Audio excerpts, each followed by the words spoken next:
बिस्मिल्लाहिर्रहमानिर्रहीम, अस्सलाम वालेकुम and very good morning public में आपको खुश आमदीद कहूँगी। मैं हूँ अर्मिला हसन। उम्मीद करते हैं आप बिल्कुल ठीक ठाक होंगे, मज़े में होंगे, आपकी सुबह अच्छी हुई होगी। और आपको पता है कि कल बड़ा इंटरेस्टिंग, कल क्रिकेटिंग वर्ल्ड के अंदर बड़े कारनामे हो रहे थे और वो कारनामे कुछ अफ़गानिस्तान और साउथ अफ्रीका के मैच में हुए और बहुत इंटरेस्टिंग मैच था जी। कल हम सब यही डिस्कस कर रहे थे, इनफैक्ट आज सुबह भी डिस्कशन थी। लेकिन पहले हम बात करेंगे पाकिस्तान सुपर लीग के 11वें एडिशन की। तो पहली बार प्लेयर्स की नीलामी हुई। वी ऑल नो कि ऑक्शन वाला जो मॉडल है पहली दफ़ा पीएसएल के अंदर इंक्लूड किया गया, जिसमें 8 फ्रेंचाइजीज ने मुल्की और गैर मुल्की खिलाड़ियों को अपनी टीम्स का हिस्सा बनाकर अपने स्क्वाड्स को मुकम्मल कर लिया। अच्छा जी, आप चूँकि मुख्तलिफ प्लेयर्स थे पीएसएल ऑक्शन के अंदर, जो पीएसएल की 8 टीम्स ने अपने 16 से 20 रुकनी स्क्वाड को तश्कील दिया और इसमें मुख्तलिफ प्लेयर्स की प्राइसेस लगी और वो किस तरह से हुआ, कौन सी फ्रेंचाइज ने कौन से प्लेयर को खरीदा, इस पे हमारे पास एक रिपोर्ट है। रिपोर्ट देखते हैं और उसके बाद फिर एनालिसिस करते हैं। ओके अच्छा चलिए हम गेस्ट पे आ जाते हैं। पहले चूँकि पीएसएल के एडिशन की हम बात करें, बड़ी इंटरेस्टिंग चीज़ थी क्योंकि कल ये जो मॉडल जिस पे मैं बात कर रही हूँ कि पहली बार पीएसएल के अंदर शामिल किया गया, इसमें कुछ फ्रेंचाइजीज ने जो अपने स्टार प्लेयर्स हैं, क्योंकि पहले एक एक प्लेयर को आप रिटेन कर सकते थे, लेकिन उसके बाद कल जब ऑक्शन के टाइम पे बहुत सारी ऐसी फ्रेंचाइजीज थी जिन्होंने अपने स्टार प्लेयर्स को रिटेन भी किया जो कि उनके स्क्वाड का हिस्सा बने।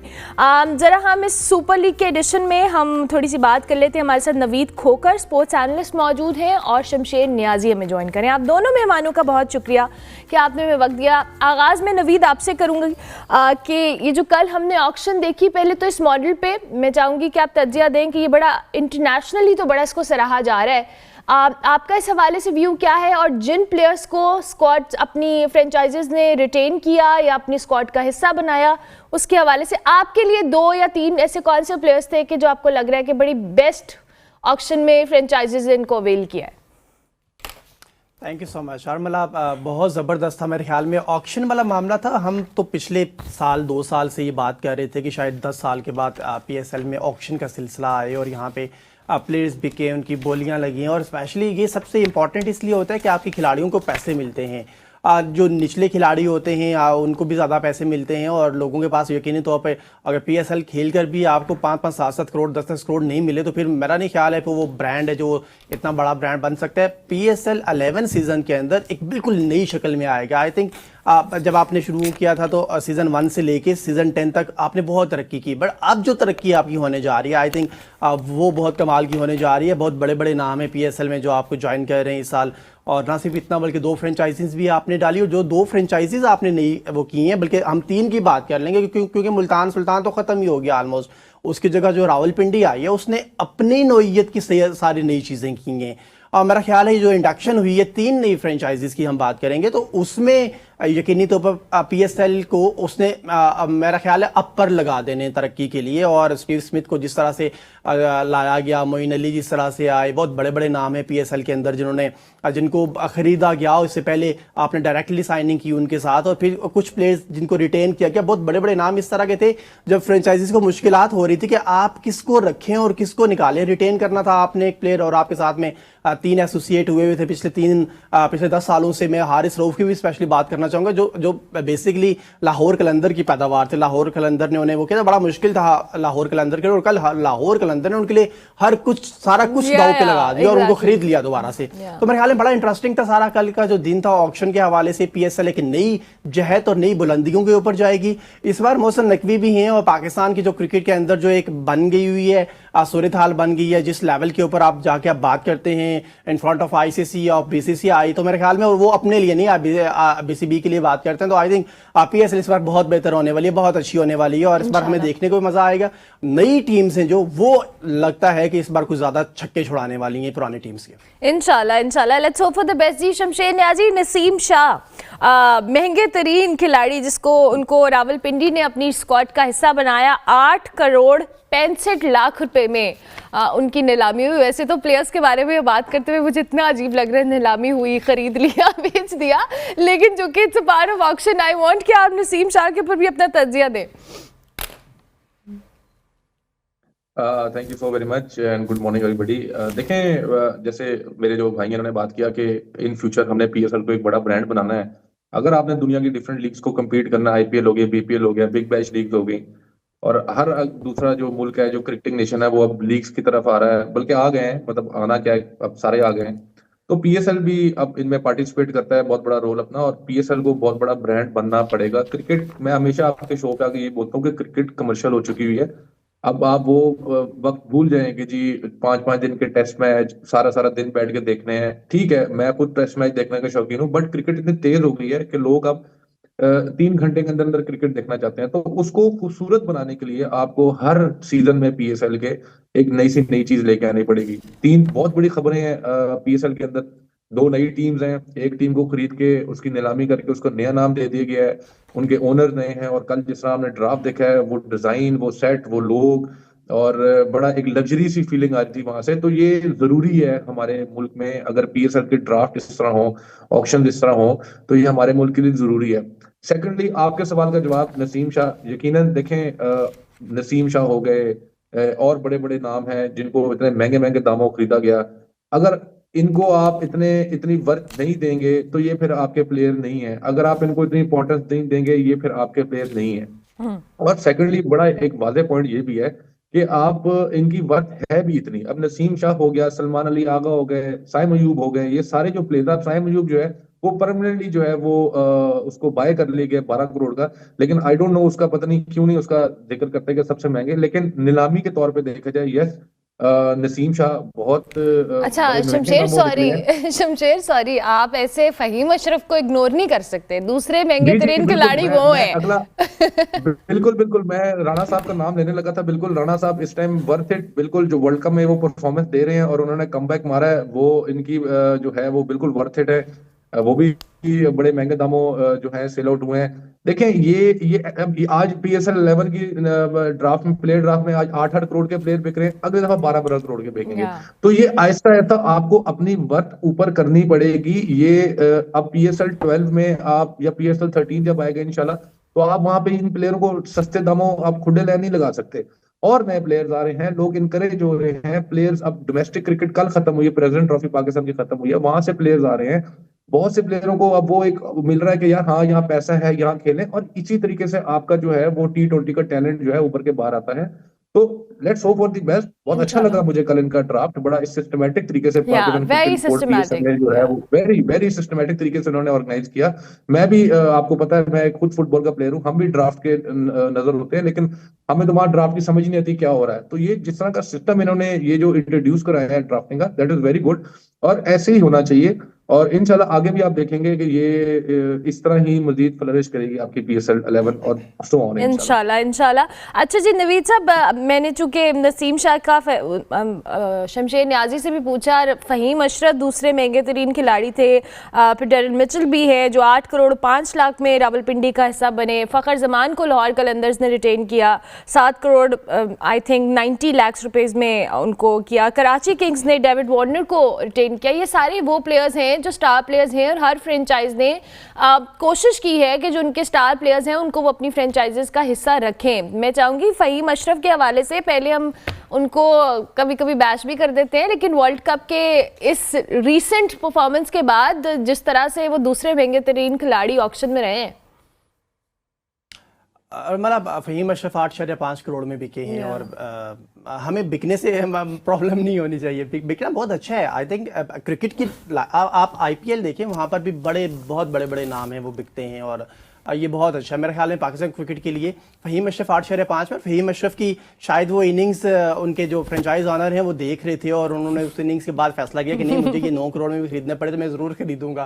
फ़हीम अशरफ ने यकीनन जो अगेंस्ट नेदरलैंड जो परफॉर्मेंस दिखाई, ना सिर्फ बैट से बल्कि वो जब बॉलिंग करते हैं, बाद बॉलिंग से भी आप अच्छी बॉलिंग कर लेते हैं और आप वहाँ पे कामयाबी के जो झंडे हैं वो भी गाड़ते हैं। नसीम शाह, मुझे लगता है कि नसीम शाह कुछ ओवर रेट किए गए हैं। नसीम शाह ठीक है, नो डाउट के वर्ल्ड कप स्क्वाड के अंदर मौजूद है, बट देखिए वर्ल्ड कप स्क्वाड के अंदर एक ऐसे प्लेयर मौजूद हैं जिन्हें आपने पहले मैच अगेंस्ट नेदरलैंड भी मौका नहीं दिया खेलने के लिए, और फिर वो शायद नसीम शाह उस तरह के नसीम शाह नहीं है। इनकी बॉल जब सीम होती है तो यकीनी तो बस सीम लगती है, जब जाके नीचे जमीन पे तो फिर आपको बैट्समैन को बड़ा मुश्किल होता है कि वो लेफ्ट टर्न करेगी और राइट टर्न करेगी। ये यकीनन नसीम शाह के पास है, बट मुझे लगता है कि नसीम शाह कुछ ज़्यादा ओवर रेट किए गए हैं। और फ़हीम अशरफ उस इनिंग्स की वजह से ज़्यादा रेट किए गए हैं, 8.5 उनके रेट लगा है यकीनी तौर पर। और फ़हीम अशरफ इस्लामाबाद यूनाइटेड के साथ आप बड़े कंफर्टेबल होंगे। फ़हीम अशरफ मुसलसल पाकिस्तान क्रिकेट खेल रहे हैं, मुसलसल उनको मौके मिल रहे हैं। थोड़ा सा ये है वर्ल्ड कप में उनको बॉलिंग नहीं दी जा रही, वर्ल्ड कप के नीदरलैंड मैच में, और फिर हमने देखा कि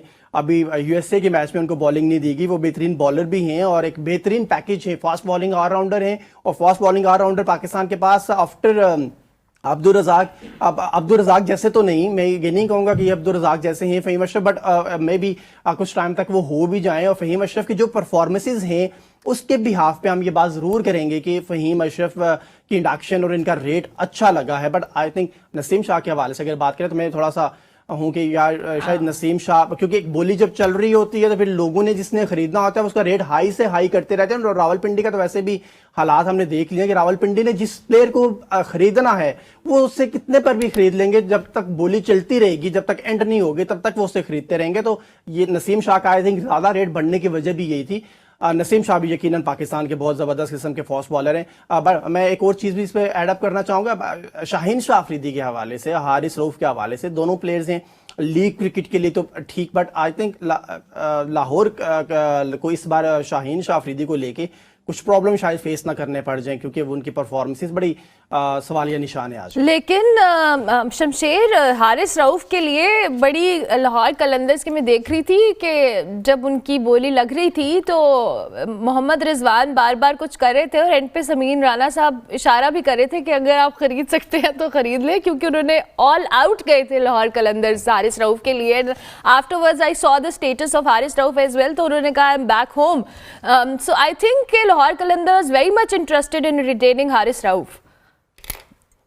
अच्छा, मैं आपको एक बड़ी मजे की बात आता हूँ। आप पिछले कुछ 3-4 पीएसएल के सीजन में एक चीज नोट करें, हारिस रऊफ, फखर जमान एंड शाहीन शाह अफरीदी, ये 3 प्लेयर जो हैं इन पे ना पक्का हाथ रखा हुआ है लाहौर कलंदर्स ने। और जब ऑक्शन हो रही थी और जब इनका हारिस रऊफ का नाम आया तो मैं बड़ा श्योर था कि लाहौर कलंदर जो है वो गेम प्ले करेगी और वो इसको नहीं जाने देगी किसी सूरत पे। और ये एक बड़ा लाहौर कलंदर ने अच्छा किया है कि हारिस रऊफ को एक चांस दी है। देखें, ये कनेक्शन होता है, ये जितने भी जो ओनर्स आपके जो कल टेबल से बैठे नजर आ रहे थे, पूरी टीम थी, इनकी बड़ी प्लानिंग होती है। ये डायरेक्ट कनेक्शन होता है आपकी नेशनल साइड के साथ। हारिस रऊफ टीम से ड्रॉप है, इस टाइम बहुत बड़ा तनकीद का निशाना बने हुए हैं, परफॉर्मेंस बिल्कुल नहीं दे रहे। सारा उसके बारे में यही बात मशहूर है, फटा बॉलिंग कराता है, सीधी सीधी बॉल कराता है, कोई उसमें वो नहीं है, कोई स्विंग नहीं है, कोई इन स्विंग नहीं है, सिर्फ सीधी सीधी बॉल कराता है। अब हारिस रऊफ को वो वापस ले गए हैं पीएसएल में, अगर तो हारिस रऊफ परफॉर्म करता है तो उसको एक चांस वाकई मिला करेगा कि टीम में वापस वो कमबैक कर सकें। शाहीन शाह अफरीदी पे बहुत बड़ा सवाली निशान है। शाहीन शाह अफरीदी के एटीट्यूड का बहुत बड़ा मसला है। अगर आपने अभी रिसेंटली यूएसए का मैच देखा है, उसमें जिस तरह इसने उस्मान खान को रन आउट करवाया है, that is all because of attitude. और उसकी शक्ल पे जरा भी वो नहीं था कि यार मतलब मैंने जो है एक सेट बैट्समैन का जो है जो हिटर है उसको मैंने आउट करवा दिया सिर्फ अपने इंटरेस्ट के लिए। तो ये पिच पे आपका एटीट्यूड और पिच पे आप जब ग्राउंड में होते हैं आपके सब चीजें नजर आती हैं। फखर जमान भी थोड़ा सा जरा बैटिंग साइड पे जरा स्ट्रगल कर रहे हैं, लेकिन देन अगेन हारिस रऊफ को इन्होंने मौका दिया वापस। और मुझे वैसे थोड़ा सा लग रहा था कि ये हारिस रऊफ को लूज एंड पे ले जाएंगे और मतलब इसको निकल जाएगा लाहौर के अंदर के हाथों से। लेकिन साथ साथ जो राणा साहब है उनकी शक्ल में ये भी लिखा होता कि नहीं, ये बिल्कुल नहीं जाएगा, ये हमारे पास ही है। ये नहीं जाएगा। बता रहा हूँ, ये बड़े फेवरेट्स में है ये 3 प्लेयर जिनका मैंने अच्छा, आई थिंक क्योंकि मैं लाहौर कलंदर्स की मतलब पहले सीजन से फैन हूँ एंड आई बिलीव के मुझे लगता है कि लाहौर एज ए लाहौरी मुझे, हाँ मैं हूँ, आपको ऐसा क्यों लगा कि मैं नहीं हूँ, because I am a pure Lahori. और मैं जब जब लाहौर कलंदर्स की इस फ्रेंचाइजेज और फ्रेंचाइज के हवाले से और प्लेयर्स को रिटेन करने के हवाले से देखती भी हूँ, they have been very loyal to their star players, और ये बड़ी अच्छी चीज़ है और ये एक अच्छा ट्रेंड है। Naveed, do you agree with that कि जो फ्रेंचाइजेज हैं उन्होंने अपने उन प्लेयर्स को, चाहे वो परफॉर्म कर रहे हैं नहीं कर रहे हैं, but they take the ownership somehow. आप ये ऑक्शन का मॉडल तो इस साल आया है, उससे पहले भी हमने देखा है कि लाहौर कलंदर्स या दीगर फ्रेंचाइजेज, मैं इसलिए बार बार लाहौर की बात करी क्योंकि कल ये हारिस रऊफ वाले के बारे में बहुत सारे लोगों की डिफरेंट ओपिनियंस थी। जी बिल्कुल ऐसा ही है। और मैं आपको बताऊं, हारिस रऊफ, जिस तरह पहले भी बताया था कि हारिस रऊफ हैं जो वो लाहौर कलंदर ने ही उनको इंट्रोड्यूस कराया था। लाहौर कलंदर ने ये एक बड़ा फलदार दरख्त बनाया और लाहौर कलंदर के लिए बड़ा मुश्किल था उस वक्त, क्योंकि मैं भी ज़रा एसोसिएट हूँ लाहौर कलंदर के ऑनर्स के साथ, कभी बातचीत होती है तो बहुत मुश्किल हो रहा था उस वक्त उनको कि जब आप किसी एक को रखना, किसी को ड्रॉप करना, फिर आपने हारिस रऊफ को हटाया और फिर आपने ये श्योर किया, मेक श्योर किया कि किस तरह मुमकिन है कि आप इनको खरीदेंगे। तो यही डिसाइड हुआ था कि हारिस रऊफ को खरीदना है, चाहे उनकी कीमत बढ़ती 7 से 8 करोड़ पे चली जाए, 9 करोड़ पे चली जाए। आई थिंक ये कनेक्शन होता है, ये एक ताल्लुक है, एक रिश्ता है, एक फैमिली है लाहौर कलंदर की, और लाहौर कलंदर अपनी फैमिली से बाहर भी जाती है, बट बहुत कम कि उन्होंने जो प्लेयर्स शुरू से अपने साथ रखे हुए वो उनको एंटरटेन करते हैं, इनको रिटेन करते हैं। और सिर्फ यहाँ तक मामला नहीं है, उनके बिजनेस के हवाले से भी हमने देखा कि लाहौर कलंदर उनको हर जगह के ऊपर अपने साथ रखती है। सिर्फ मैच क्रिकेट के अंदर हम बात नहीं करें, क्रिकेट के से हट के भी लाहौर कलंदर उनको अपनी फैमिली की तरह ट्रीट करता है। तो आई थिंक ये बहुत अच्छा है। सिर्फ लाहौर कलंदर ही नहीं, कुछ और टीम्स में भी कुछ और प्लेयर्स हैं जिनको, लेकिन ज्यादा हम लाहौर कलंदर की इसलिए बात करेंगे कि शायद ये वन एंड ओनली है लाहौर कलंदर कि जो अपने प्लेयर्स के साथ इतने ज्यादा एसोसिएट है, इतने ज्यादा उनसे लगाव है इनका कि ये उनको खरीदारी के लिए, उनको खरीदने के लिए या अपने साथ रखने के लिए कुछ भी करते हैं। अच्छा, अब आप दोनों ऐसे कैसे हो सकता है कि कराची किंग्स का हम जिक्र करें, दो कि कल हसन अली ऑक्शन में नहीं थे, वो ऑलरेडी कराची किंग्स ने उनको रिटेन किया हुआ था, उनके बारे में आप क्यों नहीं बात करें? शमशेर, जरा बात करें। देखें, ऑब्वियसली बात है, कुछ ऐसे प्लेयर्स थे कल जिनके नाम ऑक्शन में सामने नहीं आए। बड़े बड़े नाम है वो सारे जो बिल्कुल एक हिडन है, लेकिन ऑब्वियसली बात है उन प्लेयरों को सबको रिटेन किया वो सब क्लब ने। लेकिन बाबर आजम हो गए, साइम अयूब हो गए, हसन अली वगैरह हो गए, सारे जो हैं इनको इन्होंने फिक्स किया हुआ है।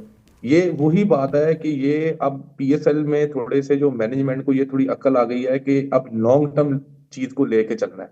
लॉन्ग टर्म में आपको कुछ प्लेयरों को अपने साथ रिटेन करके रखना पड़ता है, अपने फिक्स रखने पड़ते हैं। इसलिए कल मुझसे बड़े कोई 2-3 ऐसे लोग थे, बड़े बेवकूफाना सवाल पूछे थे, भाई बाबर आजम का नाम ऑक्शन में क्यों नहीं है, साइम अयूब का नाम ऑक्शन में क्यों नहीं है, तो वो कहीं ड्रॉप तो नहीं होता। मैंने थोड़ा समझाया कि हाँ, मैंने कहा वो ऑलरेडी हैं, वो बिल्कुल टीम पे फिक्स होते हैं। ये नवीद भाई ने बड़ी अच्छी बात की है कि ये जो लाहौर कलंदर्स वाले जो एज अ फैमिली लेके चलते हैं। और आप देखें लाहौर कलंदर डे 1 से, PSL 1 से ही ये हर प्लेयर को अपनी फैमिली नुमा लेके चलते हैं। यही चीज कराची किंग में नजर आने लग गई है। हसन अली जो है अब बिल्कुल एग्जैक्टली, अब उसमें 2-3 ऐसे प्लेयर हैं जो आपको नजर आने लग गए हैं, जो फिक्स हैं, जो इनके साथ चलेंगे जब तक उनको कोई अल्लाह माफी दे कोई इंजरी नहीं होती, या वो रिटायर्ड नहीं हो जाते, या वो बिल्कुल ही लूज एंड पे नहीं चले जाते। तो ये इट्स अ गेम, ये कंपटीशन है। और ये जो ऑक्शन वगैरह होती है, ये इन्हीं कंपटीशन का ही नाम है कि आप प्लेयरों को खींचते हैं, तोड़ते हैं, लेके आते हैं अपने पास। लेकिन कुछ जो है PSL की टीम अपने प्लेयरों को ऐसे ट्रीट कर रही हैं कि दे आर वेरी हैप्पी। आप IPL में भी देख लें, ऐसे प्लेयर्स हैं जो ऐसी टीम में बिल्कुल पिछले आप 10-12 साल से देख रहे हैं उनको, वो एक बिल्कुल फिक्स प्लेयर है। तो PSL में भी ये ट्रेंड आ गया है और ये अच्छी चीज है। लेकिन जो बहुत बड़े नाम है, बाबर आजम हो गए, रिजवान हो गए, ये लोग बड़ा अपनी एटीट्यूड और अपने परफॉर्मेंसेस की वजह से बड़ा काफी लूज एंड पे चले जाते हैं। इनको चाहिए कि आप जरा थोड़ा परफॉर्मेंस की साइड पे हैं, क्योंकि मैंने आपको पहले बताया, आपके पिछले सवाल का जवाब दिया कि PSL की परफॉर्मेंसेस जो है वो डायरेक्टली लिंक आपकी नेशनल टीम के साथ है। ऑब्वियसली बात है ना, PSL 1 जब आया था, PSL 2, PSL 3 क्या आवाज लगी थी? यही आवाज लगी थी कि भाई हमें टैलेंट हंट करना है, टैलेंट हंट के लिए PSL निकाला है। यस, टैलेंट हंट के लिए भी PSL है, मजा करने के लिए भी PSL है, शुगर लगाने के लिए भी PSL है। बट देन अगेन आपको प्लेयर्स को उस तरह ट्रीट करना पड़ेगा। अच्छा, and the motivation is money. अच्छा नवीद, एक सवाल मेरा कैप्टन सलमान अली आगा के हवाले से, कराची किंग्स ने उनको खरीदा है और Karachi Kings was very happy about it. Even Salman Ali Agha के हवाले से कल मैं एक स्पोर्ट्स चैनल के ऊपर एनालिसिस भी सुनी थी, आई गेस इमाद वसीम बात कर रहे थे कि जी as a captain he is a very brave sort of person, वो बड़े ब्रेव या बोल्ड डिसीजंस लेते हैं। कराची किंग्स के लिए सलमान अली आगा की इंक्लूजन आप क्या समझते हैं? क्योंकि कराची, लाहौर और हम इस्लामाबाद यूनाइटेड, इवन दीगर फ्रेंचाइजीज की बात करें, ये एक स्ट्रॉन्ग इम्पैक्ट रखती हैं इस ओवरऑल एडिशंस के ऊपर भी और इस लीग के ऊपर भी। So what do you think कि कराची किंग्स चूंकि स्ट्रगल करती है, शुरू में बड़े उन्होंने स्टार प्लेयर्स अपनी टीम का हिस्सा, फ्रेंचाइज का हिस्सा बनाए, लेकिन जीतने में उनको स्ट्रगल रहती है, लेकिन इनकी इंक्लूजन से आपको क्या लगता है जी, क्या वैल्यू ऐड होगी कराची किंग्स में? जी बिल्कुल। अच्छा, कराची किंग ने बहुत अच्छे नाम, डेविड वार्नर हैं, मोइन अली हैं, एडम जंपा हैं, सलमान अली आगा हैं, हसन हैं, आजम खान है, बड़े इम्पैक्ट प्लेयर हैं आजम खान। वो जब खड़े हो जाते हैं, आमतौर पे तो नहीं होते, जब खड़े हो जाते हैं तो बड़े कमाल के छक्के वो मारते हैं। ये आपने जो कहा ना, आमतौर पे नहीं होते ये बहुत सारे लोग कहते हैं, लेकिन जब खड़े हो जाए तो फिर सही रहते हैं वो। अब्बास आफरीदी बहुत ज़बरदस्त, उन्होंने लास्ट टाइम भी गेंदबाजी की थी और अब्बास आफरीदी खुश दिल शाह है उनके साथ में। आई थिंक कराची किंग ने बहुत ज़बरदस्त किस्म के रिटेन भी किए, नए लड़के भी उठाए। बट आप सलमान अली आगा की बात कर रहे थे, मैं कल जब ये ऑक्शन चल रहा था तो मैं थोड़ा सा परेशान था इसको लेके, सलमान अली आगा के मामले को लेके। 5.85 करोड़ में ये सेल हुए हैं और 5.85 करोड़ आई थिंक एक नेशनल T20 कैप्टन के लिए शायद नहीं थे इतने। आपको ये क्योंकि फ्रेंचाइज क्रिकेट है, आपको चाहिए होते हैं तो आप ले लेते हैं, आपको नहीं चाहिए होते हैं तो आप छोड़ देते हैं। बट पाकिस्तान T20 क्रिकेट में पाकिस्तान टीम के कैप्टन हैं सलमान अली आगा, आई थिंक उन्हें कम रेट पे खरीदा गया है। अब ये सलमान अली आगा में जो सलाहियतें हैं, जिस तरह से उन्होंने अगेंस्ट ऑस्ट्रेलिया दिखाया पहले दोनों मैचेस के अंदर, जो मॉडर्न डे क्रिकेट उन्होंने खेली, जिस तरह से अपने आप को उन्होंने चेंज किया, अचानक से कोई प्लेयर नंबर 4 से 5 से उठ के नंबर 3 के ऊपर आता है और एक बड़े प्लेयर का नंबर लेता है, यानी कि बाबर आजम का नंबर लेता है और ऊपर आके आप परफॉर्म करते हैं। आप तेज क्रिकेट खेलते हैं और यकीनन तेज क्रिकेट खेलते हुए आप आउट भी होते हैं। तो वो जो क्रिकेट आपने खेली थी, मैं समझता हूँ कि शायद उसकी बिहाफ पे अगर आप सलमान अली आगा को रेट करते हो, सिर्फ ये भी साथ में कि वो पाकिस्तान T20 नेशनल टीम के कैप्टन भी हैं, तो इनका रेट कुछ ज्यादा होना चाहिए था। बट सलमान अली आगा कराची किंग में आने से आई थिंक कराची किंग बहुत मजबूत होगी। ऑलरेडी एडम जंपा भी उनके पास स्पिनर्स भी, फास्ट बॉलर्स भी बड़े बेहतरीन है, बैटिंग लाइनअप भी यकीनी तौर पर कराची किंग की। बट एक चीज मैं जरूर बताऊं कि यहाँ पे हम डिस्कशन कर रहे हैं इन चीज़ों के, बहुत बड़े बड़े नाम बाद तो किसी एक फ्रेंचाइज के अंदर मौजूद होते हैं। बट ये T20 क्रिकेट है, यहाँ फ्रेंचाइज क्रिकेट है, यहाँ बाउंड्री छोटी होती हैं, यहाँ पे जो बल्लेबाज हैं उनके लिए विकेट्स हैं वो तैयार की जाती हैं, बॉलर्स की बहुत पिटाई होती है। तो हम सिर्फ बड़े नाम के ऊपर ये बात नहीं कह सकेंगे कि शायद कोई जीतेगा या नहीं। बट ये है कि कराची किंग हमेशा से महंगी होती है, इस बार तो ज़्यादा खैर नहीं है, बट ये है कि कराची किंग महंगी होती है, बट इनकी परफॉर्मेंसेज पता नहीं क्यों बहुत कम होती हैं। You're right. चलें जी, thank you very much Shamsher Niazi, बहुत शुक्रिया आपका भी, नवीद आपका भी बहुत शुक्रिया कि आप दोनों ने वक्त दिया। अच्छा, ये कल हम ऑक्शन की बात करें, लेकिन इसमें सबसे इंटरेस्टिंग हाईलाइट ये तो जितने प्लेयर्स जिसने ऑक्शन में जिस फ्रेंचाइज ने खरीदे तो खरीदे, लेकिन कल ये पूरी सेरेमनी, ये पूरी ऑक्शन की ceremony was hosted by 4 women. And I feel so good and proud about it because रोहा, ज़ैनब, उरूज, ये वो ख़वातीन हैं जिन्होंने स्पोर्ट्स के अंदर अपना नाम बनाया है। एंड आई रियली विश कि हम स्पोर्ट्स के अंदर क्या हर जगह पे जो ख़वातीन की रिप्रेजेंटेशन है, और कल मैं इंस्टाग्राम और सारी जगहों पे देख रही थी, एवरीवन वाज प्रेजिंग कि इतनी बड़ी सेरेमनी, दो कि Zainab is already in cricket या स्पोर्ट्स के अंदर वो अपना नाम बना चुकी हैं काफ़ी, लेकिन दीगर ख़वातीन भी जिस तरह से उन्होंने कल इस सेरेमनी को कैरी ऑन किया ऑक्शन की, so I really feel good about it. मैंने सोचा ये ज़रूर मैं बात करूँगी। ब्रेक लेते हैं, ब्रेक के बाद वापस आते हैं।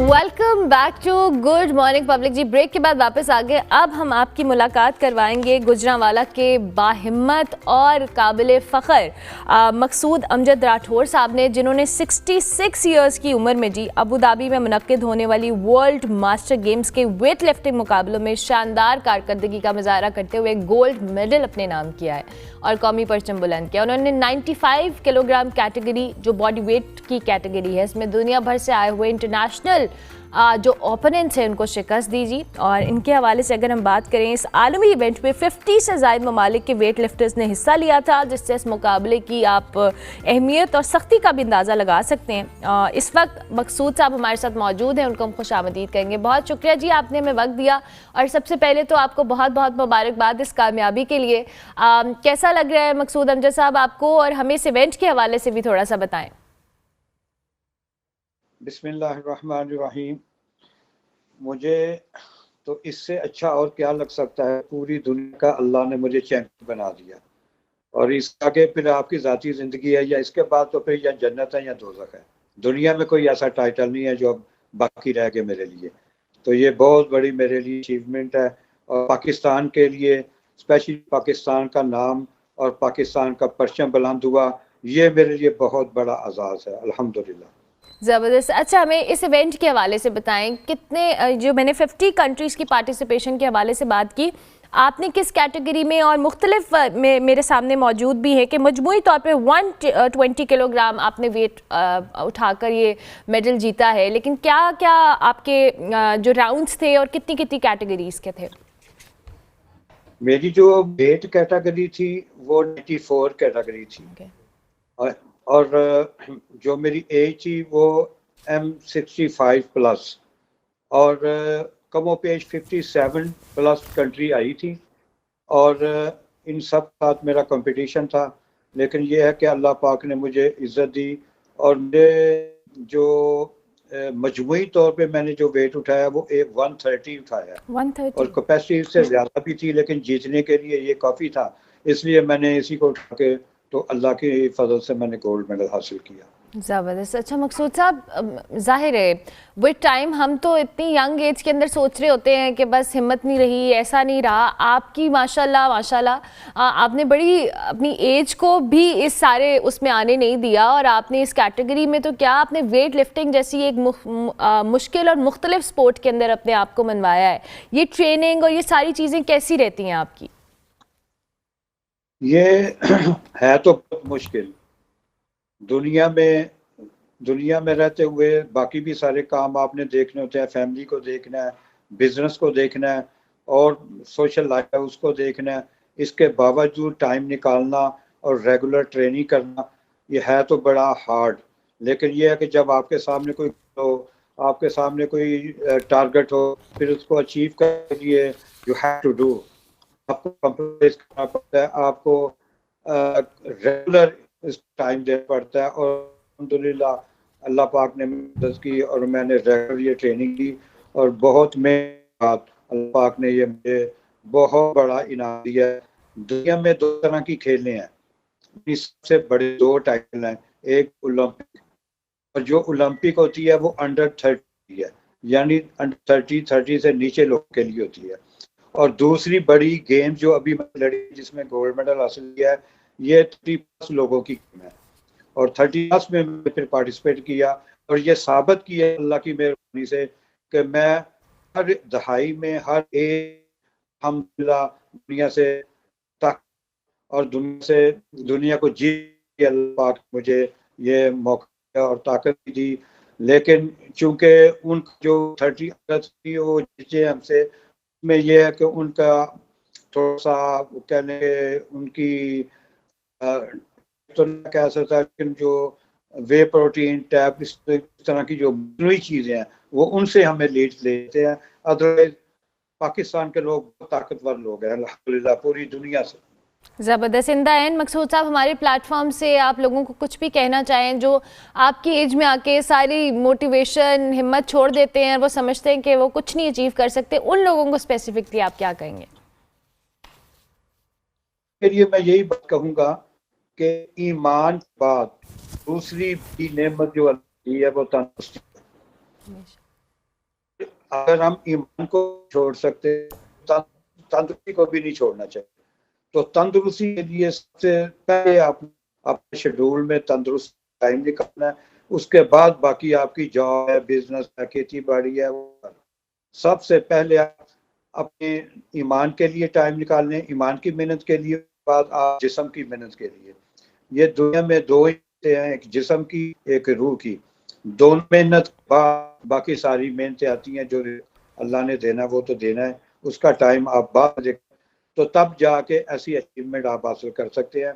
अगर आप नॉर्मल लेंगे, रूटीन में लेंगे, कभी कर लिया कभी नहीं, तो वो ये अचीवमेंट आप हासिल नहीं कर सकते। फिर ज़ाती तौर पे आप ये कह सकते हैं कि जी मैं नहीं कर रहा हूँ, लेकिन ये इतनी बड़ी अचीवमेंट आप हासिल नहीं कर सकते।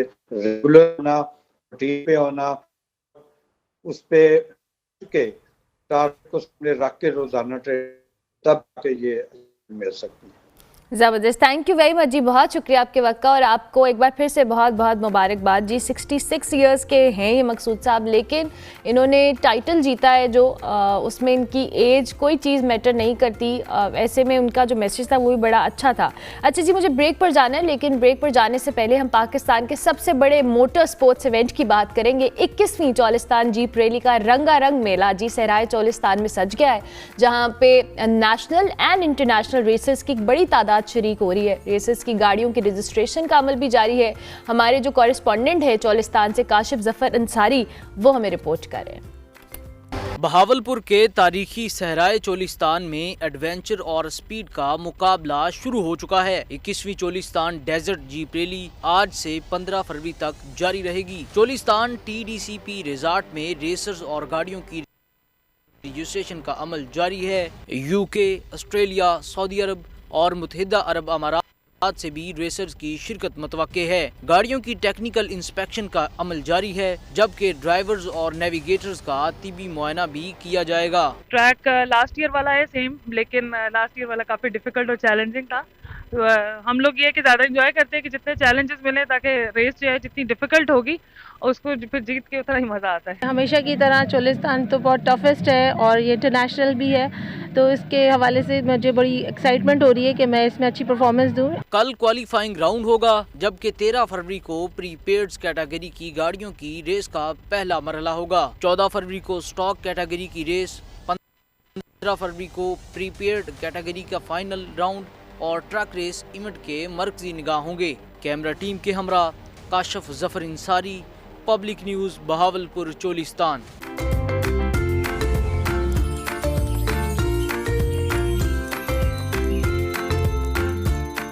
Welcome back to good morning public जी। ब्रेक के बाद वापस आ गए। अब हम आपकी मुलाकात करवाएंगे उसामा अजीम से, जो कि मारूफ एक ट्रैवल व्लॉगर भी हैं, जिन्होंने अब तक 27 ममालिक का सफ़र कर चुके हैं। मुख्तलिफ कल्चर्स को एक्सप्लोर करके अपने अंदाज में दुनिया के सामने रिप्रेजेंट कर रहे हैं। बेसिकली ताल्लुक़ इनका इंडिया से है, लेकिन ये अभी US सिटीज़न है। इस वक्त पाकिस्तान के सफ़र पर और यहाँ के शहरों पे लोगों की और सकाफ़त के ज़रिए अपने कैमरे की लेंस में इसको कैप्चर करके लोगों तक पहुँचा रहे हैं। हाल ही में जी लाहौर का जो बसंत का त्यौहार है, इसमें इन्होंने शिरकत भी की। इनकी वायरल तस्वीर ने खासी तवज्जो भी हासिल की।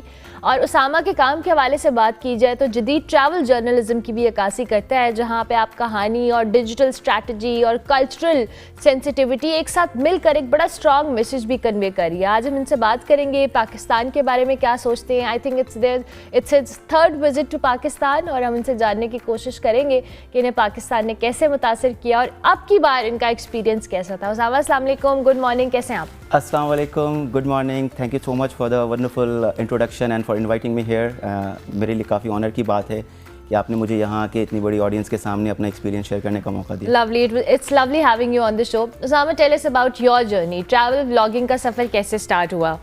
एक्चुअली ट्रैवलिंग का शौक़, मुझे नई नई जगहों को एक्सप्लोर करने का शौक़ काफ़ी बचपन से था। आई मीन जब मैं छोटा था तो इंटरनेट वगैरह इतना ज़्यादा नहीं था, तो न्यूज़पेपर्स में, मैगजीन्स में मैं जगहों की तस्वीरें वगैरह देखता था, मैप पे एक्सप्लोर करता रहता था, पढ़ता था।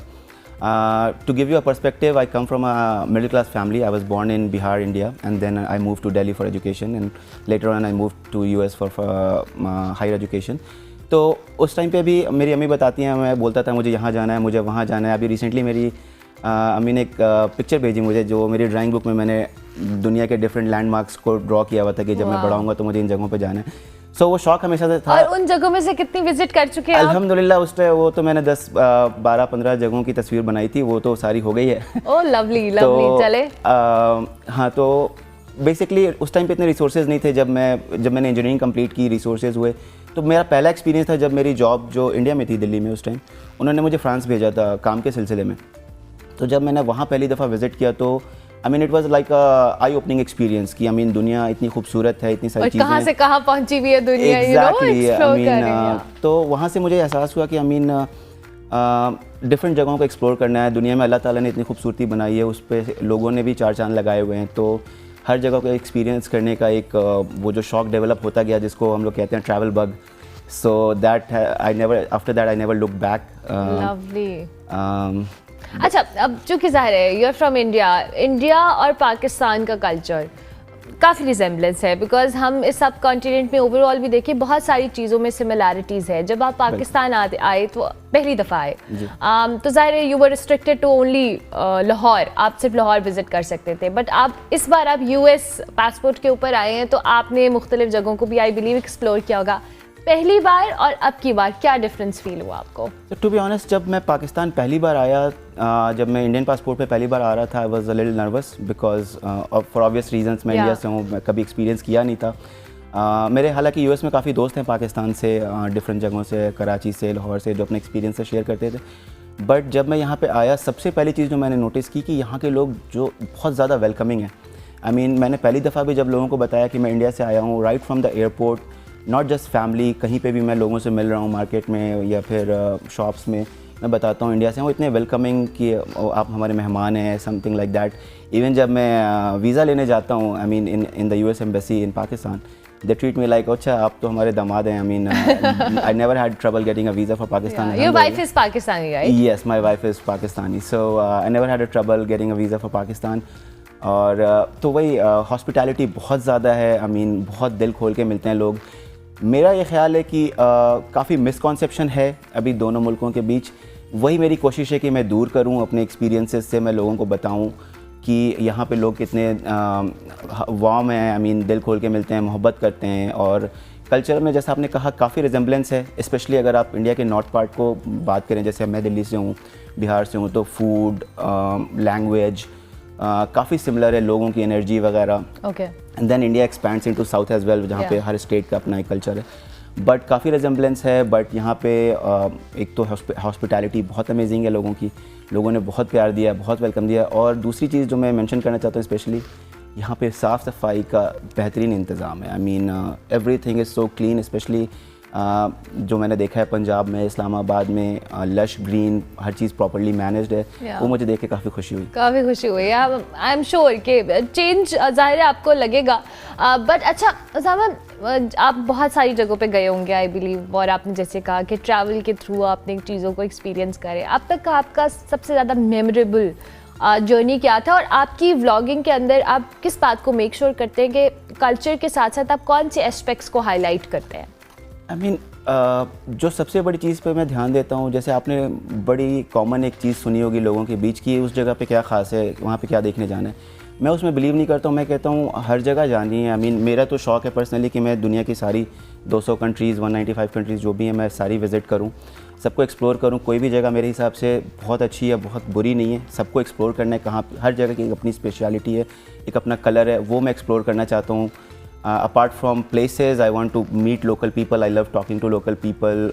लोगों से बात करने में, वहाँ का डिफरेंट कुजीन्स ट्राई करने में और मार्केट्स वगैरह एक्सप्लोर करने में काफ़ी मज़ा आता है। पाकिस्तान मेरे लिए काफ़ी आई ओपनिंग था और काफ़ी मज़ा भी आता है मुझे यहाँ पे। मैं अपने आप को काफ़ी लकी महसूस करता हूँ इस मामले में, और प्रिविलेज्ड कि मैं एक ऐसा बंदा हूँ, शायद बहुत कम होंगे ऐसे, जिसको इंडिया भी एक्सप्लोर करने का मौका मिला। और माशाल्लाह पाकिस्तान इस ट्रिप पे मैंने काफ़ी एक्सप्लोर किया है। अभी मैं रिसेंटली कराची भी गया था, तो दोनों जगहों को एक्सप्लोर करने का मौका मिल रहा है। I feel very lucky in this aspect. इसके अलावा मुझे इस्तांबुल, अगर आपने पूछा कोई ऐसी जगह, तो Turkey is very historically rich, बहुत खूबसूरत है। तो I recommend people to go there once and see if they get a chance. Lovely lovely. Basant आपने एक्सपीरियंस किया इस बार लाहौर में? जी। कैसा लगा आपको बसंत का त्योहार? बहुत मज़ा आया। Basant was amazing. I was not expecting this. मतलब जब शुरू हो रहा था, मैं यहीं पे था, आई वाज सीइंग कि हर कोई बहुत एक्साइटेड है, बहुत एनर्जी है, but I was not sure what to expect. But जब शुरू हुआ, so we had a roof top in Androon. जब मैंने देखा sky is full of colourful kites, लोगों के अंदर एनर्जी, और हर कोई मतलब बिल्कुल फेस्टिव माहौल था basically. It was like amazing to experience. तो हमने वो पूरे 3 दिन उधर ही गुजारे। आई मीन लोगों से हमने खुद 18 साल बाद एक्सपीरियंस की थी, तो आप हमारी खुशी का अंदाज़ा लगा लें। मुझे काफ़ी सारे मेरे दोस्त हैं यूएस में जो पाकिस्तानी हैं, उनके मुझे मैसेजेस आ रहे हैं, यार हमने नहीं एक्सपीरियंस किया, 18-20 साल हो गए, तुमने जाके कर ली, और वेरी लकी। सो माशाल्लाह काफ़ी धूम मची है दुनिया में भी, काफ़ी I mean I am seeing in different news channels as well, काफ़ी ज़्यादा बसंत का नाम हो रहा है। And it was very well managed to be honest. मैंने पर्सनली जो मैंने एज आउटसाइडर्स पर्सपेक्टिव देखा, हर चीज़ का इंतज़ाम था। I saw that there were immediate response teams for safety, for first aid kits, everything was available, so it was very well managed. तो उसामा, आप हमें ये बताएं कि जाहिर है आप ऑन एंड ऑफ पाकिस्तान आते रहते हैं, बट आई रियली वांट कि आप थोड़ा सा अपने उस ट्रैवल चैनल के हवाले से भी बताएं कि आपने जहाँ जहाँ एक्सपीरियंस किया, लोग कहाँ पे आपके काम को देख सकते हैं, और पाकिस्तान के हवाले से आपने कौन सी चीज़ें इस पर अपनी व्लॉगिंग में इंक्लूड की हैं। तो आप सबसे पहले मेरे इंस्टाग्राम पेज पे मुझे फॉलो कर सकते हैं। It's called the planet Voyager. मेरा यूट्यूब पेज भी है, जिस पे अभी तक तो मैं शॉर्ट वीडियोज़ ही लगा रहा हूँ, but I plan to expand it into long format videos, जहाँ पे मैं अपने डिटेल्ड एक्सपीरियंसेस भी शेयर करूँगा सारे। और उसके अलावा अगर आपको मेरे काम और भी एक्सपीरियंस करने हैं, तो मैं वही है कि फ्यूचर में मैं डिफरेंट जैसे कि आइटिनरीज है बना के लोगों को देना चाहता हूँ ताकि आसानी हो लोगों को डिफरेंट जगहों को एक्सप्लोर करने में, कैसे वीज़ा अप्लाई करना है, क्या डॉक्यूमेंटेशन है, मैं उन चीज़ों में भी लोगों की हेल्प करना चाहता हूँ। ज़बरदस्त। इन द एंड हमारे प्लेटफॉर्म से anything you want to say, this is your camera. या आई मीन मैं दुनिया में जितने भी लोग हैं जिनको ट्रैवल करने का, एक्सप्लोर करने का शौक़ है, मैं उनको ये मैसेज देना चाहता हूँ, don't let anything stop you. अगर आपको शौक़ है, you can start from very basic, you can start exploring your own city. इतनी सारी चीज़ें होती हैं, अपनी कंट्री को एक्सप्लोर करें, मौका मिले बाहर जाएं, रिसोर्सेज से अपने आप को रिस्ट्रिक्ट ना करें और जितना मौका मिले ट्रैवल करें। In my view travel is education, जो आपको लोगों को, कल्चर्स को समझने का मौका देता है और आपकी आंखें खोलता है, लोगों के जो इन्फॉर्मेशन गैप हैं उसको बंद करता है। फॉर एग्जांपल जैसे इंडिया पाकिस्तान के बीच भी अभी काफ़ी इन्फॉर्मेशन गैप है, तो जब आप खुद एक्सपीरियंस करते हैं चीज़ों को तो वो गैप बंद होता है। तो आई विश कि एवरीवन ट्रैवल्स, आई विश कि travel becomes easier for everyone और लोग एक्सपीरियंस कर सकें ज़्यादा से ज़्यादा। I'm sure. Thank you very much, Osama. It was lovely having you on the show and I wish you very best of luck, good luck और अल्लाह करे आप बार-बार पाकिस्तान आए, यहाँ एंजॉय करें और हम आपको वेलकम करें। इंशाल्लाह। Thank you so much. Thank you very much जी। हम ब्रेक लेंगे, ब्रेक के बाद वापस आएंगे।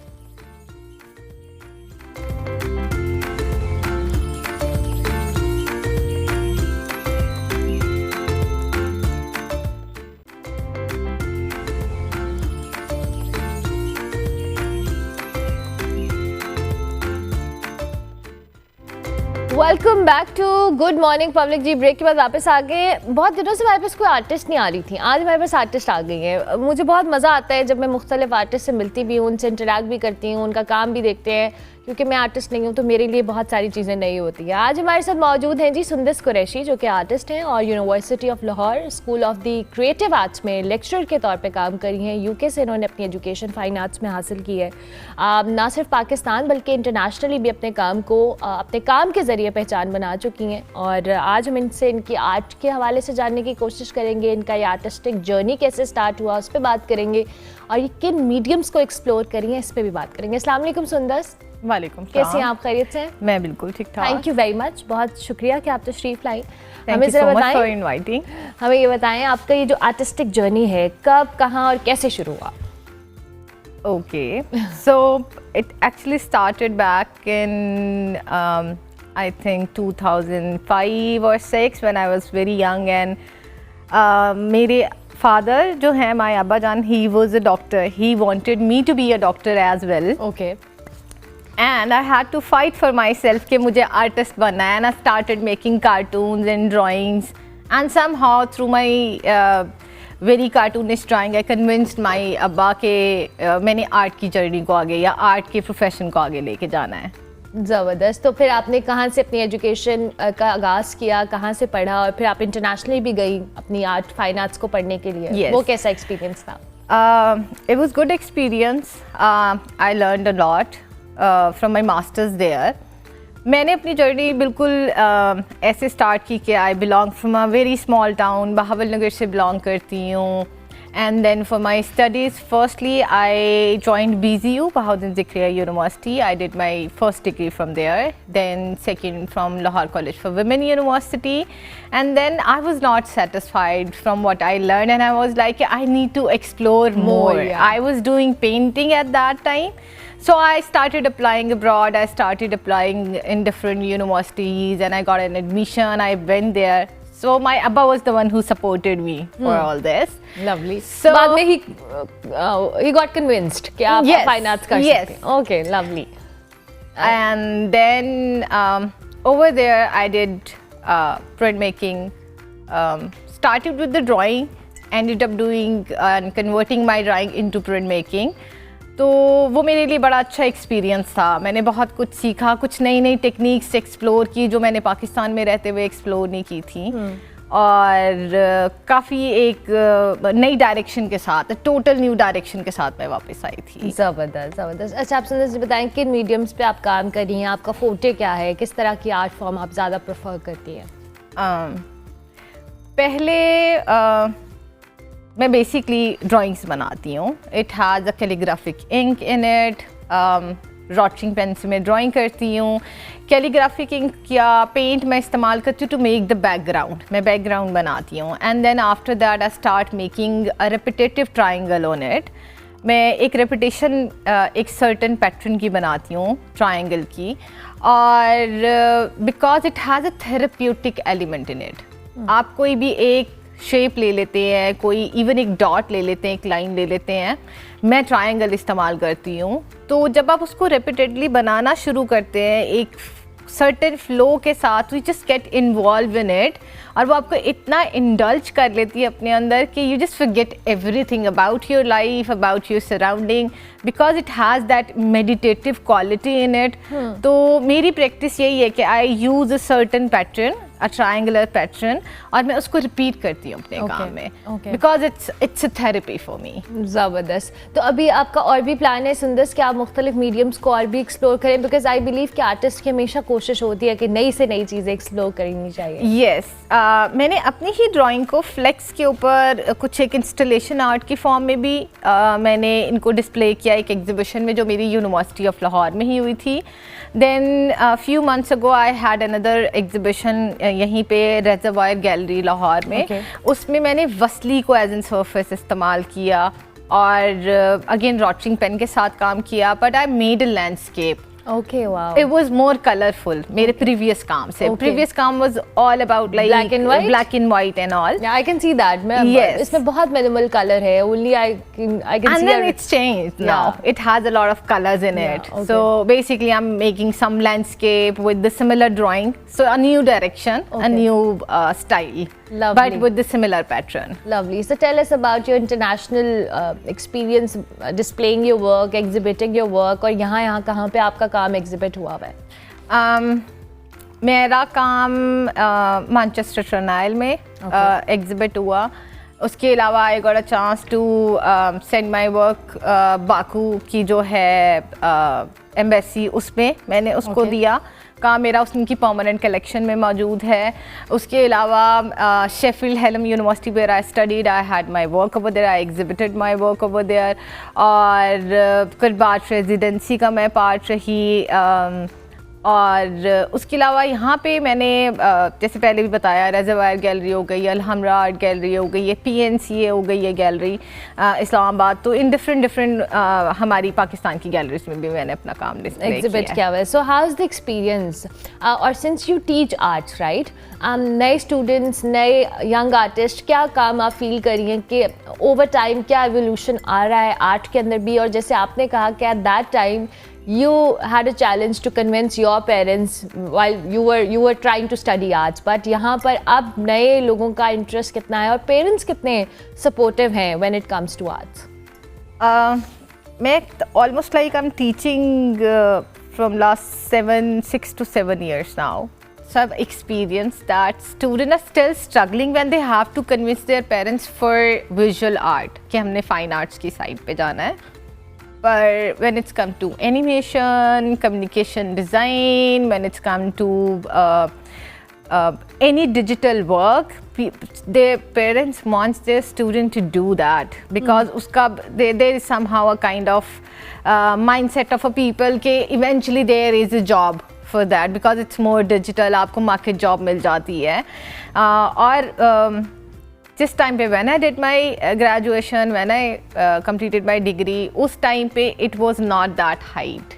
It is more hyped now. और अब तो वैसे भी everything is changing now with AI जिस तरह से आ गया है, that AI is also replacing all of this digital platforms जो हमारे हैं। So let's see कहाँ जाती हैं सारी की सारी चीज़ें। इंशाल्लाह। पर it's changing. It's changing. Okay. So अभी आपका क्या प्लान है और कौन से ऐसे आर्टिस्ट हैं जिनके काम से you take inspiration, maybe आपको उनका काम बड़ा पसंद है as an artist, maybe national or international artist? Because I work with the repetition, तो मेरा main focus जो होता है to involve myself in my work. The reason is the surrounding and the things around me, I feel that they are very chaotic. So I take that chaos out through my drawings. तो अगर मैं उस हिसाब से देखती हूँ या मैं अपनी इंस्पिरेशन देखती हूँ अपनी इस डायरेक्शन की साइड पे, थेरेपी वाली साइड पे, तो I am very much into studying Farida कहलो को मैंने बहुत देखा है, उसका काम देखा है, because she was the one who who was very much into taking her pain out through the work. तो उसके अलावा अगर हम देखते हैं तो अभी पाकिस्तान में अगर आ जाते हैं तो हमारे पास RM नईम आ जाता है. I really love his work. And उसके अलावा Waqas Khan, he use a very repetitive pattern in his work. Rumaisa आ जाती हैं, वो भी एक रेपिटेटिव सर्टन पैटर्न इस्तेमाल करती हैं. These are very contemporary Pakistani artist. तो मुझे उन सब का भी एक, because they are creating the similar kind of language, तो मुझे बहुत उनका काम इंस्पायर भी करता है. ज़बरदस्त, lovely. It was lovely having you on the show सुंदर. बहुत अच्छा लगा आपसे बात करके, और आप इसी तरह से पाकिस्तान को रिप्रेजेंट करती रहें, अच्छी अच्छी आर्ट करती रहें, और हम देखकर खुश होते रहें कि हमारे इतने अच्छे आर्टिस्ट हमारे साथ मौजूद हैं.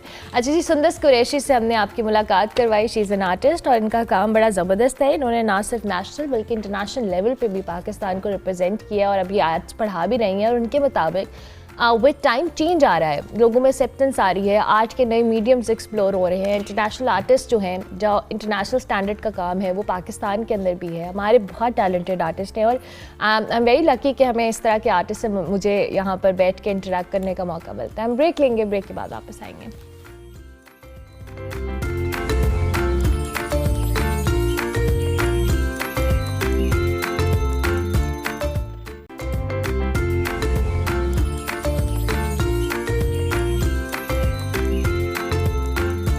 Welcome back to good morning public ji. Program का वक्त ख़त्म हुआ. इंशाल्लाह मेरी आपसे मुलाकात होगी अब कल. फीडबैक आप हमारे सोशल मीडिया हैंडल्स पे लाजमी दीजिएगा. लेकिन जाते जाते हम आपको बताएंगे कि कैपिटल डेवलपमेंट अथॉरिटी CDA की जानिब से इस्लामाबाद के मुख्तलिफ मकामात पर जो दरख्त हैं उस पर QR कोड लगाए जा रहे हैं, और कोड को स्कैन करने पर जो पौधे की लोकेशन है, उसकी जो किस्म है, उसकी उम्र वगैरह जैसी मालूमात देखी जा सकेंगी. हुकाम का कहना ये है कि जी इसका मकसद है कि पौधों को महफूज बनाया जाए और शहरियों को जो मालूमात है उस तक रसाई दी जाए. इस हवाले से हमारे कॉरेस्पॉन्डेंट उस्मान मुगल बता रहे हैं. आप ये रिपोर्ट देखिए. मैं आपसे मिलूंगी कल, तब तक के लिए अल्लाह हाफ़िज़. जी बिल्कुल, वफाकी दारुल-हुकूमत इस्लामाबाद में हम देख रहे हैं कि गुज़श्ता 2-3 माह से CDA की जानिब से जो बड़े पैमाने पर दरख्तों की कटाई की गई, उस पर शदीद तनकीद का CDA को सामना करना पड़ा. और अब चूँकि इस्लामाबाद के मुख्तलिफ जो पॉइंट्स हैं वहाँ पर शजरकारी मुहिम के तहत जो वो पौधे लगाने का जो सिलसिला है वो इस वक्त जारी है.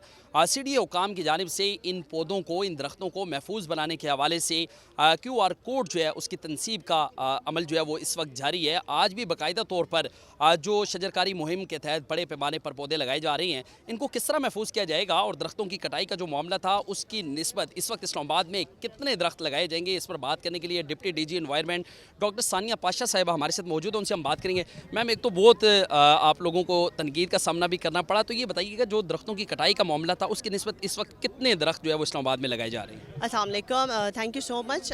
सबसे पहले तो जैसे आपने जिक्र किया, ऑब्वियसली हमने बहुत क्रिटिसिज्म फेस किया है, बट जैसे कि अभी यहाँ पे मिनिस्टर ऑफ स्टेट जो हेल्थ के लिए हैं सर भी मौजूद है अलॉन्ग विद चेयरमैन CDA. उन्होंने क्लैरिफाई किया कि बेसिकली जो दरख्त कटे थे, स्पेशली ये जो शक्करपड़ियाँ का एरिया है जहाँ पे हम खड़े हैं, ये यहाँ से paper mulberry tree on the advice of ministry of health कटा था, क्योंकि पेपर मलबरी से जो पोलन एलर्जी होती है उसकी वजह से जो पेशेंट्स के लिए यहाँ पे नॉर्मल रूटीन गुजारना मुश्किल हो जाता है. इसीलिए वो हेल्थ एडवाइजरी के तहत हमने पेपर मलबरी के ट्रीज़ काटे थे. शक्करपड़ियाँ के इस पॉइंट से टोटल 8,700 दरख्त वो काटे गए थे.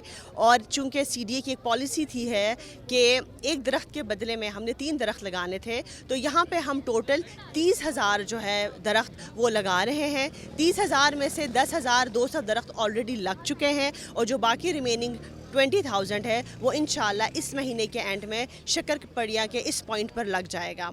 At the same time CDA ने 2 इनिशिएटिव्स लिए हैं. सबसे पहला QR कोड का इनिशिएटिव है कि जितने भी नए दरख्त लग रहे हैं, चाहे वो किसी भी पॉइंट पे लग रहे हैं, वहाँ पे एक QR कोड जो है तनसीब किया जा रहा है. अब उस QR कोड को जब भी स्कैन किया जाएगा तो वो जो दरख्त लगा है उसकी स्पीशी, उसकी एज और जो जिस टाइम पे वो लगा है उसकी डिटेल्स वहाँ पे आ जाएंगी. इससे मॉनिटरिंग आसान हो जाएगी कि जितने भी नए दरख्त हैं जो लग रहे हैं CDA की जानिब से, उनका हमारे पास एक डिजिटल डेटाबेस जो है वो मेनटेन होगा. दूसरी तरफ हमने basically basically registry of trees जो है इसका इनिशिएटिव भी स्टार्ट किया है। इसके तहत जितने भी पुराने दरख्त हैं, 8 फुट से ज़्यादा जो है के बड़े दरख्त हैं, तमाम शाहराहों पे सेक्टर्स में, अभी मेन एवेन्यू से हमने स्टार्ट किया है, उनका जो है हम एक record in the form of register भी मेंटेन कर रहे हैं। वो प्रोसेस भी हमने इनिशिएट किया हुआ है ताकि हमारे पास एक ट्रेडिशनल मेथड भी हो और साथ में जो है एक डिजिटल मैकेनिज़्म भी हो कि रिकॉर्ड हम मेंटेन रख सकें, और इसी रिकॉर्ड की बेसिस पे फिर जो है हम उनका एक ओवरव्यू किया करेंगे कि दरख्तों की जो हेल्थ है कि उसमें से कोई दरख्त जो है अगर वो मर रहा है, मुरझा रहा है, तो उसकी जो एक सर्वेलेंस है, उसका मैकेनिज़्म होगा कि उसको टाइमली हम रिप्लेस भी कर सकें। अच्छा मैम, ये बताइएगा कि जिस मुहिम के तहत ये पौधे आप लगाने जा रही हैं, तालीमी इदारों का ताउन इस सारे मामले में किस तरह कर रहा है आपके साथ? इस्लामाबाद के अंदर जैसे आपको अभी नज़र भी आ रहा होगा कि हमने कोशिश की है कि students, school students as well as college and university students को हम इंगेज कर सकें, और स्टूडेंट्स ने बड़ा एक्टिवली पार्टिसिपेट किया है, चाहे वो ये शक्करपड़ियाँ की प्लांटेशन हो या हमने शाहीन चौक पे या इवन के डिफरेंट जो पार्क्स हैं, जो छोटे स्कूल्स हैं उनके करीब जो पार्क्स हैं, हम वहाँ पे बच्चों को भी इनवाइट करके उनसे जो है प्लांटेशन करा रहे हैं ताकि एक सेंस ऑफ ओनरशिप और एक सेंस ऑफ रिस्पॉन्सिबिलिटी हम बच्चों के अंदर भी इनकलकेट कर सकें। अच्छा, एक आखिरी सवाल है, मुझे ये बताइएगा, जो QR कोड इस वक्त तनसीब कामिल जो है वो इस वक्त जारी है, क्या कोई आम शहरी भी उसको स्कैन करके दरख्तों के बारे में मालूमात हासिल कर सकते हैं? जी बिल्कुल, जिस तरह आप अपने मोबाइल से किसी भी QR कोड को स्कैन करते हैं, ये QR कोड भी उसी तरह स्कैनेबल है। आप स्कैन करते हैं अपने फ़ोन से और आपके पास डिटेल्स आ जाती हैं। तो ये मुहिम कब तक जारी रहेगी और ओवरऑल इसमें कितने दरख्त जो है वो लगाए जाएंगे? इसमें इस बार CDA का बेसिकली टारगेट ये है कि जो हमारी एक्टिविटी होती है प्लांटेशन की फ़ेज़ वाइज है। This is the spring tree plantation activity, it will be followed by the monsoon tree plantation activity, और इसमें जो है इंक्लूडिंग द मार्गला हिल्स और उसमें जो सीड बॉल्स के थ्रू भी हम प्लांटेशन करते हैं। ओवरऑल CDA का टारगेट 10 लाख दरख्त लगाने का है इस साल के लिए। बहुत शुक्रिया जी, आपने गुफ्तगू सुनी है deputy DG environment doctor Sania Pasha साहिबा की, और इनका कहना है कि इस मुहिम के तहत जो है वो इस्लामाबाद में 10 लाख से ज़ायद दरख्त जो है वो लगाए जाएंगे, और इन दरख्तों को महफूज बनाने के हवाले से QR कोड जो है उसकी तनसीब कामिल जारी है ताकि शहरी जो है वो इन दरख्तों के हवाले से मालूमात, तफसीलात उस QR कोड को स्कैन करके जो वो हासिल कर सकते हैं। जी।